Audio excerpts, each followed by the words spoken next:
Zero అయిందా ಮಾಡಲು జీరోతో మొదలెట్టు. అయ్యో మాడ రీస్టార్ట్ రీస్టార్ట్ చెయ్యరా.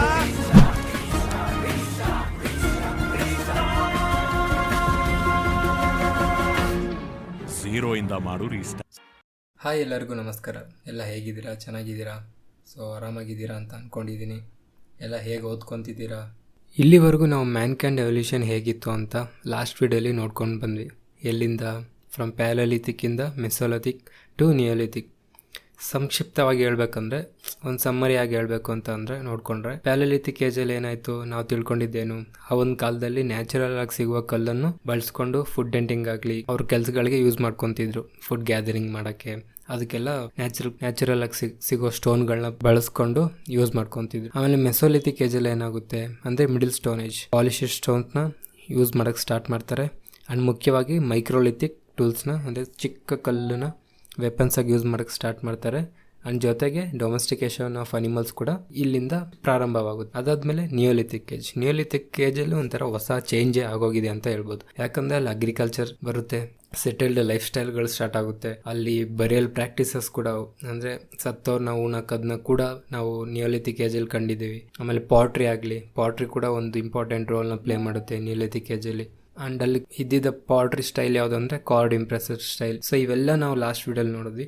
ಅದಾದ ನಂತರ ಇದೆಲ್ಲ ಆದಮೇಲೆ ನೆಕ್ಸ್ಟ್ ಸ್ಟೇಜಲ್ಲಿ ಬರೋದೆ ಚಾಲ್ಕೋಲಿಥಿಕ್ ಏಜ್. ಸ್ಟೋನಲ್ಲಿ ಲಾಸ್ಟ್ ಏಜ್ ಚಾಲ್ಕೋಲಿಥಿಕ್ ಏಜ್. ಇದೆಲ್ಲ ನಾವು ಹೇಗೆ ತಿಳ್ಕೊಂಡ್ವಿ ಅಂದರೆ through archaeological surveys. Archaeological surveys ಯಾರು ಮಾಡ್ತಾರೆ ಅಂದರೆ ಹಿಸ್ಟೋರಿಯನ್ಸ್. ಸೊ ಹಿಸ್ಟೋರಿಯನ್ಸ್ ಏನು ಮಾಡ್ತಾರೆ ಅಂತ ಅಂದರೆ ಅವರಿಗೆ ಸಿಗುವಂತಹ ರಿಟರ್ನ್ ಎವಿಡೆನ್ಸ್ ಮತ್ತು ಅವ್ರಿಗೆ ಸೈಟಲ್ಲೇ ಆಗಲಿ ಎಲ್ಲಾದರೂ ಸಿಗುವಂತಹ ಬೇರೆ ಎವಿಡೆನ್ಸಸ್ನ ಎರಡನ್ನ ಕಂಬೈನ್ ಮಾಡಿ ಅದ್ರ ಮೇಲೆ ಅವರೊಂದು ಕನ್ಕ್ಲೂಷನ್ಗೆ ಬರ್ತಾರೆ.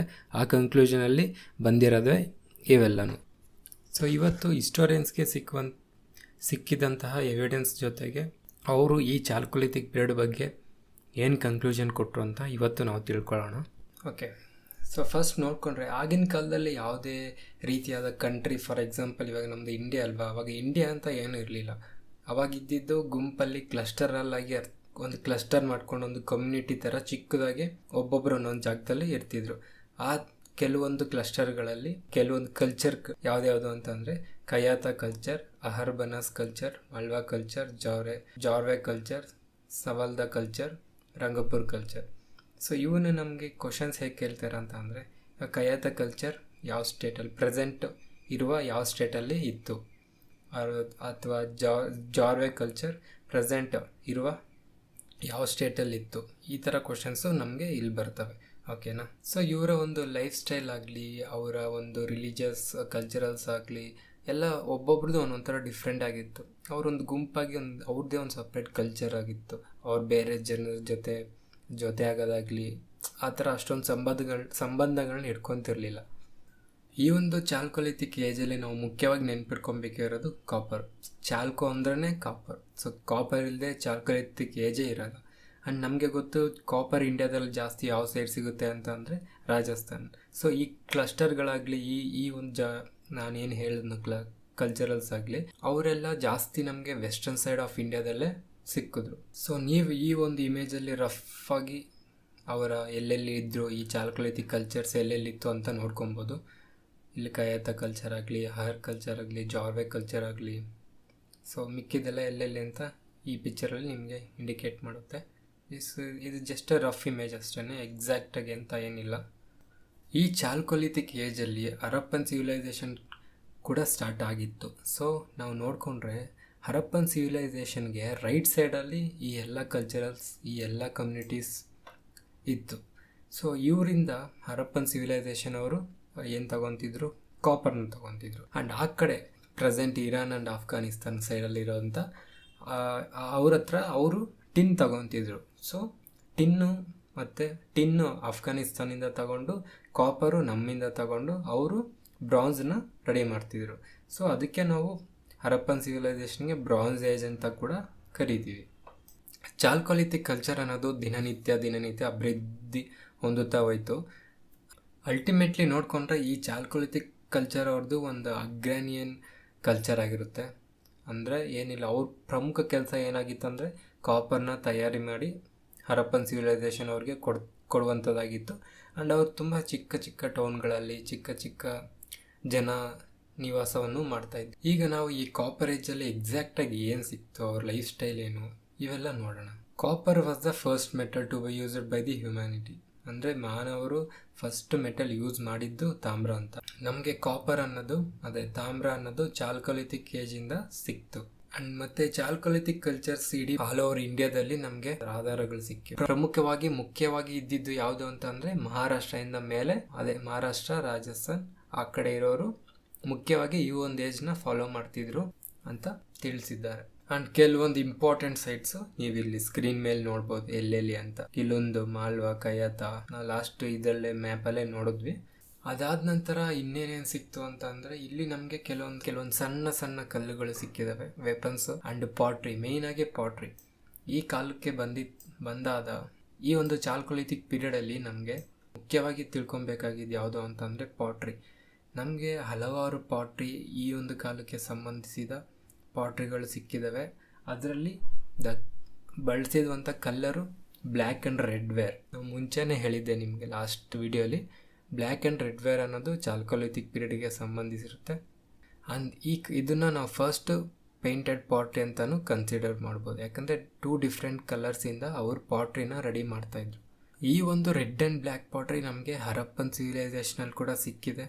ಸೊ ನಾವೇನು ಇದರಲ್ಲಿ ಕನ್ಸಿಡರ್ ಮಾಡ್ಕೊಬೋದು, ಏನು ಕನ್ಕ್ಲೂಷನ್ ಮಾಡ್ಕೊಬೋದು ಅಂತಂದರೆ ಇಲ್ಲಿ ಈ ಹರಪ್ಪನ್ ಸಿವಿಲೈಸೇಷನ್ ಅವರು ಮತ್ತು ಚಾಲ್ಕೊಲಿಥಿಕ್ ಏಜ್ ಅವರು ಜಸ್ಟ್ ಸ್ಮಾಲ್ ಟ್ರೇಡ್ ಆಗಿ, ಒಂದು ಸ್ಮಾಲ್ ಬಾರ್ಟರ್ ಸಿಸ್ಟಮ್ ಆಗಿ ಚಾಲ್ಕೊಲಿಥಿಕ್ ಅವರು ಹರಪ್ಪನವ್ರಿಗೆ ಕಾಪರ್ ಕೊಡ್ತಾಯಿದ್ರು. ಹರಪ್ಪನವರು ಇನ್ ರಿಟರ್ನ್ ಇವರಿಗೆ ಪಾಟ್ರಿ ಕೂಡ ಕೊಟ್ಟಿದ್ದಾರೆ ಅಂತ ಒಂದು ಸ್ಮಾಲ್ ಕನ್ಕ್ಲೂಷನ್ ನಮಗಿಲ್ಲಿ ಸಿಗುತ್ತೆ.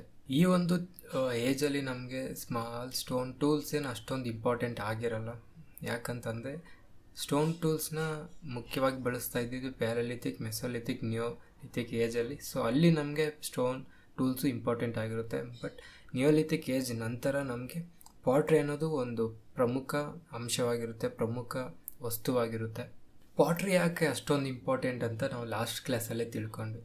ಪಾಟ್ರಿ ಅನ್ನೋದು ಆ ಕಾಲದಲ್ಲಿ ಇರುವಂಥ ಶ್ರೀಮಂತರು ಕೂಡ ಬಳಸ್ತಾಯಿದ್ರು ಮತ್ತು ಬಡವರು ಕೂಡ ಬಳಸ್ತಾಯಿದ್ರು. ಪ್ರತಿಯೊಬ್ಬರ ಮನೆಯಲ್ಲಿ ಪಾಟ್ರಿ ಅನ್ನೋದು ಒಂದು ವಸ್ತು ಆಗಿತ್ತು.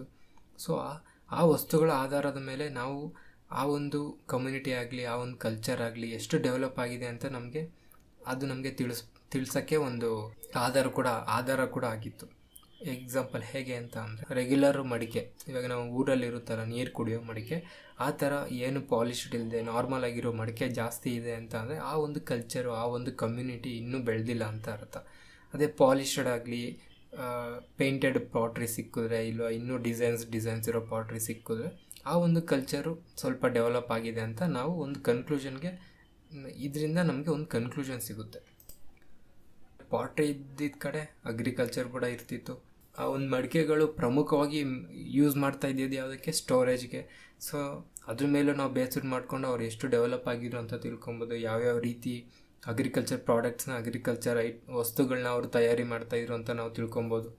ಸೊ ಇಷ್ಟು ಪಾಟ್ರಿ ಬಗ್ಗೆ ಇರುವ ಮಾಹಿತಿ. ಅದಾದ ನಂತರ ಇವರಿಗೆ ಕಾಟನ್ ಕೂಡ ಗೊತ್ತಿತ್ತು. ಆ್ಯಂಡ್ ಕಾಟನಿಗೆ ಬಂದಾಗ ಫಸ್ಟ್ ಎಲ್ಲಿ ಸಿಕ್ಕಿತ್ತು ನಾವು ಮರಿಬಾರ್ದು. ಫಸ್ಟ್ ಕಾಟನ್ ಪ್ರೊಡ್ಯೂಸ್ ಆಗಿದ್ದು ನಮಗೆ ಆಧಾರಗಳು ಸಿಕ್ಕಿದ್ದು ನಿಯೋಲಿಥಿಕ್ ಟೈಮಲ್ಲಿ. ಆ್ಯಂಡ್ ಎಲ್ಲಿ, ಮೆಹರ್ಗರಲ್ಲಿ, ಮರಿಬೇಡಿ. ಮೆಹರ್ಗರ್ ಅಂತ ಲಾಸ್ಟ್ ವಿಡಿಯೋಲಿ ನಾವು ನೋಡ್ಕೊಂಡ್ವಿ. ಸೊ ಮೆಹರ್ಗರ್ ಅನ್ನೋದು ಮೈಂಡಲ್ಲಿ ಇಟ್ಕೊಳ್ಳಿ.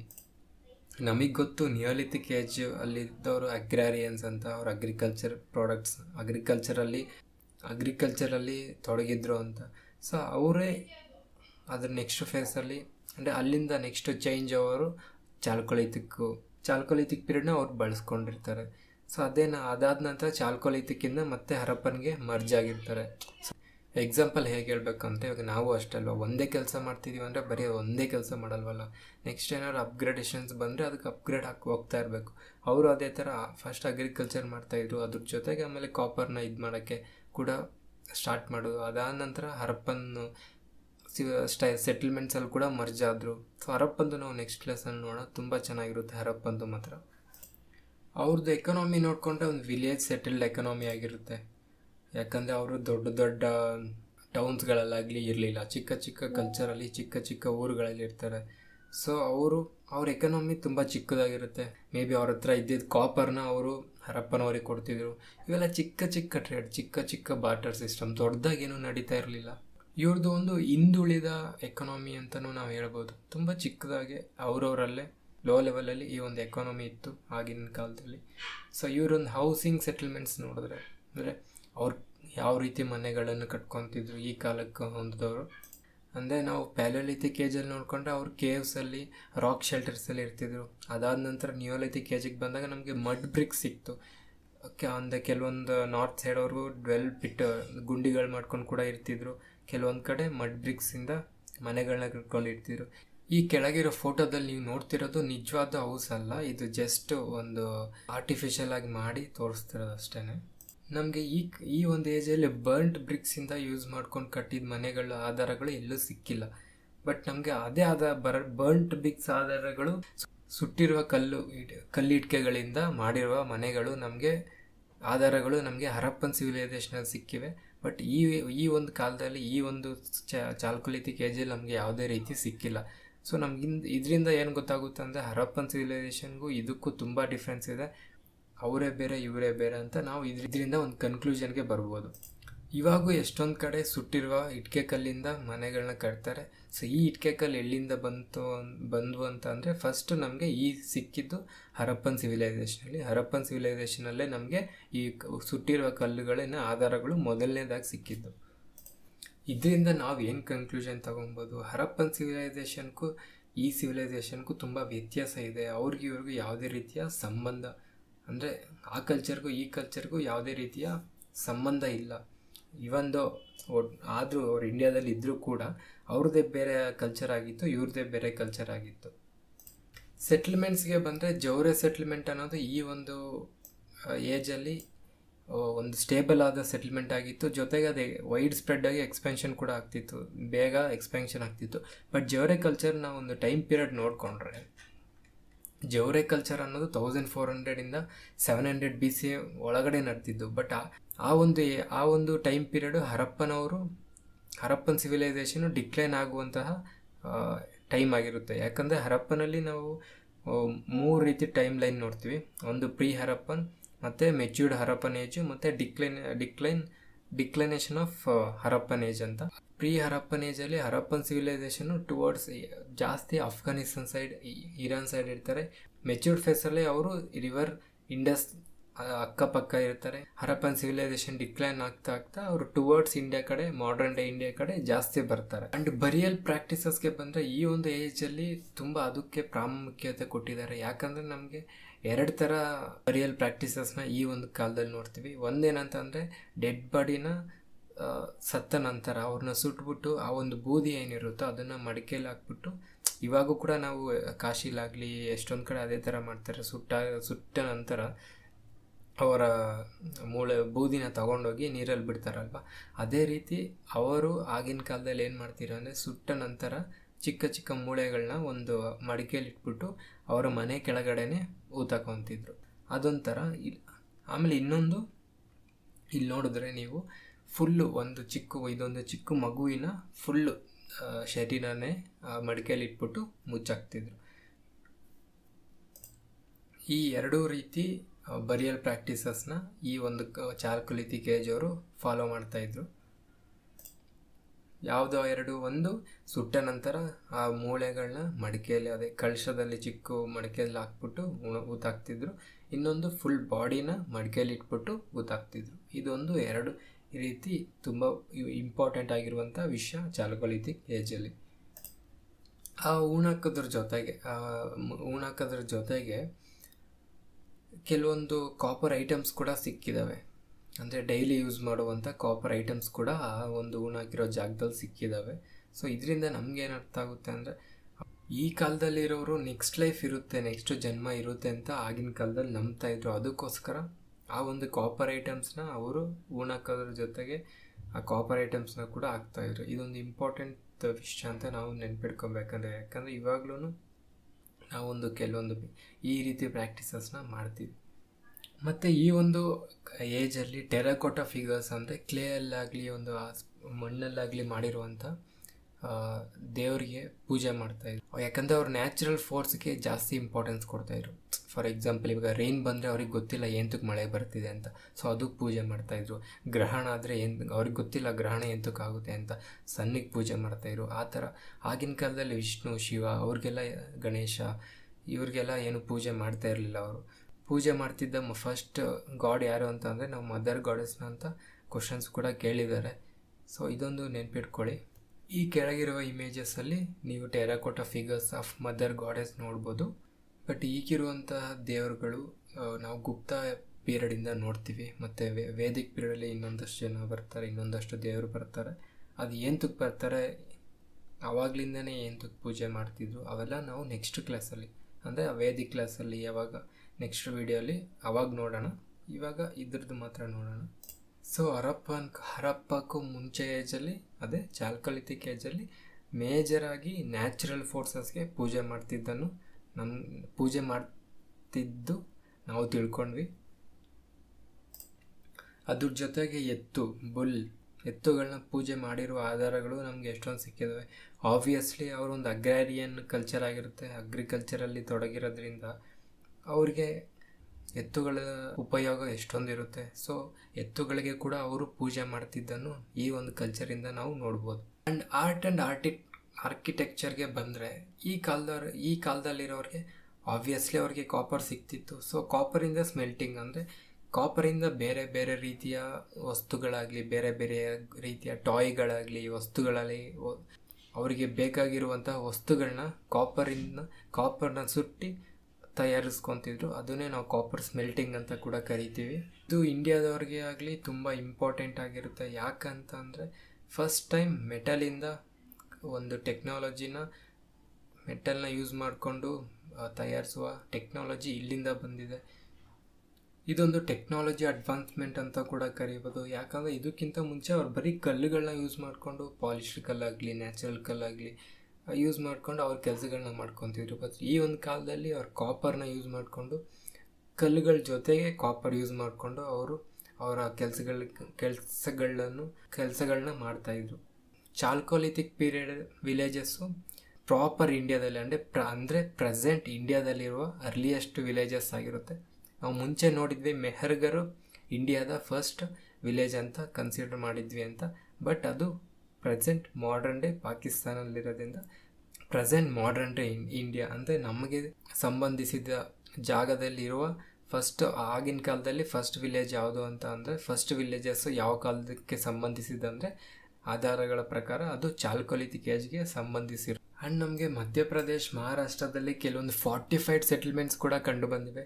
ಫಾರ್ಟಿಫೈಡ್ ಅಂದರೆ ಅವರೊಂದು ವಿಲೇಜ್ ಆಗಲಿ, ಅವರೊಂದು ಚಿಕ್ಕ ಟೌನ್ ಆಗಲಿ, ಟೌನ್ನ ಈಚೆ ದೊಡ್ಡ ದೊಡ್ಡ ವಾಲ್ಗಳು, ದೊಡ್ಡ ದೊಡ್ಡ ಕಲ್ಲಿನ ಕಟ್ಟಿರುವಂಥ ಗೋಡೆಗಳ ಆಧಾರಗಳು ಕೂಡ ನಮಗೆ ಈ ಒಂದು ಕಾಲಕ್ಕೆ ಸಂಬಂಧಿಸಿದೆ. ಅದು ನಮಗೆ ಮಧ್ಯಪ್ರದೇಶ್ ಮತ್ತು ವೆಸ್ಟರ್ನ್ ಮಹಾರಾಷ್ಟ್ರದಲ್ಲಿ ಕೆಲವೊಂದು ಆಧಾರಗಳು ಸಿಕ್ಕಿದ್ದಾವೆ. ಸೊ ಅದರಿಂದ ನಾವು ಕ್ಲಿಯರಾಗಿ ತಿಳ್ಕೊಬೋದು ಆ ಒಂದು ವಿಲೇಜ್ ಎಕನಾಮಿ ಏನಿತ್ತು, ಚಿಕ್ಕ ಚಿಕ್ಕ ವ್ಯಾಪಾರಗಳು ಏನು ಮಾಡ್ಕೊತಿದ್ರು, ಅವರವರಲ್ಲಿ ಅವಾಗ ಕಿತ್ತಾಟಗಳಾಗಲಿ, ಏನಾದ್ರು ಕಿತ್ತಾಟಗಳು ಮತ್ತು ಮನಸ್ಪರ್ಧೆಗಳು ಬಂದಿರ್ಬೋದು ಅಂತ ನಮಗೆ ಈ ಒಂದು ಕನ್ಕ್ಲೂಷನ್ ಕೊಡುತ್ತೆ ಅದು. ಮತ್ತು ಈ ಒಂದು ಕಾಲಕ್ಕೆ ಹೊಂದಿದವ್ರಿಗೆ ಬರೆಯೋದು ಬರ್ತಿರಲಿಲ್ಲ ಮತ್ತು ಅವ್ರಿಗೆ ಬ್ರಾನ್ಸ್ ಗೊತ್ತಿರಲಿಲ್ಲ. ಇವೊಂದು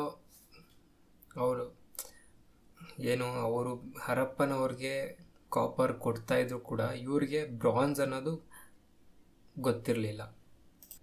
ಹೋಗ್ತಾ ಹೋಗ್ತಾ ಹರಪ್ಪನ್ ಸಿವಿಲೈಸೇಷನ್ ಇಂದ ಇವರು ಬ್ರಾನ್ಸ್ ಅನ್ನೋದನ್ನ ತಿಳ್ಕೊತಾರೆ.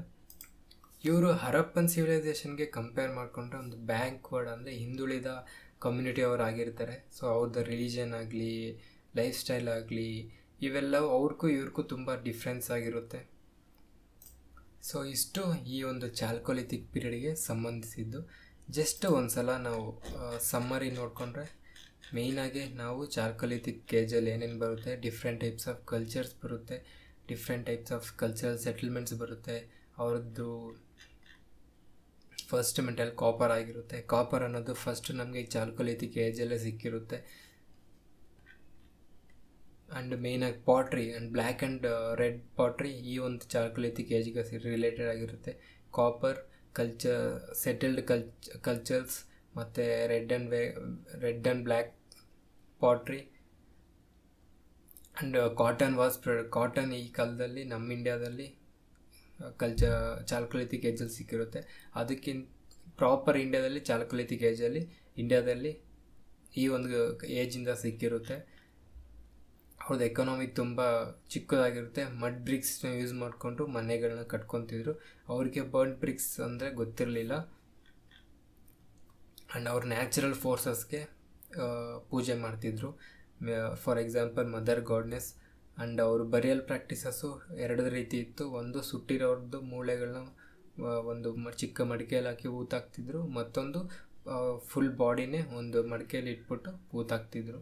ಆ್ಯಂಡ್ ಬುಲ್ನ ರಿಲಿಜಿಯಸ್ ಆಗಿ ಎತ್ತುನ ಕೂಡ ಅವರು ವರ್ಷಿಪ್ ಮಾಡ್ತಾಯಿದ್ರು. ಆ್ಯಂಡ್ ಅವ್ರಿಗೆ ಕಾಪರ್ ಸ್ಮೆಲ್ಟಿಂಗ್ ಗೊತ್ತಿತ್ತು. ಕಾಪರಿಂದ ಬೇಕಾಗಿರುವಂಥ ವಸ್ತುಗಳನ್ನ ತಯಾರಿ ಮಾಡುವಂಥ ವಿದ್ಯೆ ಅವ್ರ ಹತ್ರ ಇತ್ತು. ಆ್ಯಂಡ್ ಇವರಿಗೆ ಬರೆಯೋಕ್ಕಾಗಲಿ ಬರ್ತಾ ಇರಲಿಲ್ಲ. ಆ್ಯಂಡ್ ಅವ್ರಿಗೆ ಬ್ರಾನ್ಸ್ ಬಗ್ಗೆ ಗೊತ್ತಿರಲಿಲ್ಲ. ಸೊ ಈ ವಿಡಿಯೋಗೆ ಇಷ್ಟೇ. ನೆಕ್ಸ್ಟ್ ವಿಡಿಯೋಲಿ ನಾವು ಹರಪ್ಪನ್ ಸಿವಿಲೈಸೇಷನ್ ಬಗ್ಗೆ ತಿಳ್ಕೊಳ್ಳೋಣ. ಹರಪ್ಪನ್ ಸಿವಿಲೈಸೇಷನ್ ತುಂಬ ದೊಡ್ಡ ಸಿವಿಲೈಸೇಷನ್, ತುಂಬ ಅಡ್ವಾನ್ಸ್ಡ್ ಅರ್ಬನ್ ಸಿವಿಲೈಸೇಷನ್, ಮಸ್ತಾಗಿರುತ್ತೆ. ಅವ್ರು ಒಂದೊಂದು ತಿಳ್ಕೊಳ್ಳೋಕ್ಕೆ ಒಂದು ಅದ್ಭುತ. ಆ್ಯಂಡ್ ಯಾರಿಗಾದರೂ ಈ ವಿಡಿಯೋ ನಂಬರಲ್ಲಾಗಿದೆ ಏನೋ ಕನ್ಫ್ಯೂಷನ್ ಇದ್ದರೆ ಟೆಲಿಗ್ರಾಮ್ ಚಾನಲಲ್ಲಿ ಇಂಡೆಕ್ಸ್ ಇದೆ, ಅಲ್ಲಿ ಹೋಗಿ ನೋಡ್ಕೊಳ್ಳಿ. ಅಲ್ಲಿ ನಿಮಗೆಲ್ಲ ಯಾವ್ಯಾವ ನಂಬರ್ಗೆ ಯಾವ್ಯಾವ ವೀಡಿಯೋ ಇದೆ, ಯಾವ್ಯಾವ ಟಾಪಿಕ್ ಇದೆ ಅಂತ ಕ್ಲೀನಾಗಿ ಗೊತ್ತಾಗುತ್ತೆ. ನನ್ನ ಪರ್ಪಸ್ ಏನಂದರೆ, ನನ್ನ ಆಬ್ಜೆಕ್ಟಿವ್, ನಾನು ಏನಕ್ಕೆ ಈ ವಿಡಿಯೋಸ್ ಮಾಡ್ತಾಯಿದ್ದೀನಿ ಅಂದರೆ, ಪ್ರಿಪೇರ್ ಯಾರಾದ್ರು ಆಗ್ತಿದ್ರೆ ಇವಾಗಿಂದ ಸ್ಟಾರ್ಟ್ ಮಾಡಿರಿ. ಸೊ ಅವ್ರಿಗಂತಲೇ ನಾನು ಈ ವಿಡಿಯೋಸ್ ಇವಾಗಿಂದ ನಿಮಗೆ ರೆಗ್ಯುಲರಾಗಿ ಬಿಡ್ತಾ ಇರೋದು. ಅಂದರೆ ಫಾರ್ ಎಕ್ಸಾಂಪಲ್ ಈಗ 1 ವೀಕ್ದು ಫುಲ್ಲು ನಿಮಗೆ ಟೆಲಿಗ್ರಾಮ್ ಚಾನಲಲ್ಲಿ ಹೋಗಿ ನೋಡಿದ್ರೆ ಇಂಡೆಕ್ಸ್ ಇರುತ್ತೆ. ಸೊ ಆ 1 ವೀಕ್ ಫುಲ್ಲು ನಿಮಗೆ ಏನೇನು ಅಂತ ಅಲ್ಲೇ ಸಿಕ್ಬಿಡುತ್ತೆ. ಸೊ ಇವತ್ತಿಂದ ಪ್ರಾಕ್ಟೀಸ್ ಮಾಡಬೇಕು, ಇಲ್ಲ ನೆಕ್ಸ್ಟ್ ವೀಕಿಂದ ಪ್ರಾಕ್ಟೀಸ್ ಮಾಡೋರಿಗೂ ಕೂಡ ಲೈನಾಗಿ ನೋಡ್ಕೊಂಡು ಹೋದರೆ ಅವ್ರು ಫುಲ್ ಎಲ್ಲ ಸಬ್ಜೆಕ್ಟ್ಸು ಎಲ್ಲ ಟಾಪಿಕ್ಕು ಕವರ್ ಮಾಡ್ಬೋದು ಎಕ್ಸೆಪ್ಟ್ ಇಂಗ್ಲೀಷ್. ಸೊ ಇಲ್ಲ ಅಲ್ಲಿ ಕನ್ಫ್ಯೂಸ್ ಆಗ್ತಿದೆ ಅಂತಂದರೆ ನಮ್ಮ ಯೂಟ್ಯೂಬ್ ಚಾನಲಲ್ಲೇ ಪ್ಲೇಲಿಸ್ಟು ಕೂಡ ಇದೆ, ಅಲ್ಲಿ ಹೋಗಿ ನೋಡ್ಬೋದು. ಸೊ ನಿಮಗೆ ಅರ್ಥ ಆಗ್ತಿದೆ ಅಂತ ಅನ್ಕೊತಾ ಇದ್ದೀನಿ. ನಿಮ್ಗೆ ಅರ್ಥ ಆಗ್ತಿದ್ರೆ ಒಂದು ಲೈಕು ಮಾಡಿ ಹೇಳಿ. ಇನ್ ಕೇಸ್ ಅರ್ಥ ಆಗಿಲ್ಲ ಅಂದರೆ ಇನ್ನೊಂದು 2 ವೀಡಿಯೋಸ್ ನೋಡಿ. ಅರ್ಥ ಆಗಿಲ್ಲ ಅಂದರೆ ಹೇಳಿ, ನಾನು ಮಾಡೋದನ್ನ ನಿಲ್ಲಿಸ್ಬಿಡ್ತೀನಿ. ಯಾಕಂದರೆ ಮಾಡೋಕ್ಕೆ ತುಂಬ ಲೇಟ್ ಆಗ್ತಿದೆ. ಆ್ಯಂಡ್ ತುಂಬ ಕಷ್ಟ ಕೂಡ. ನಾವು ಒಬ್ಬನೇ ಎಲ್ಲ ಟಾಪಿಕ್ಕು ಎಲ್ಲ ಸಬ್ಜೆಕ್ಟ್ಸು ಮಾಡಬೇಕಂದ್ರೆ ಯಾರು ಹೆಲ್ಪ್ ಇಲ್ದಂಗೆ ತುಂಬ ಕಷ್ಟ.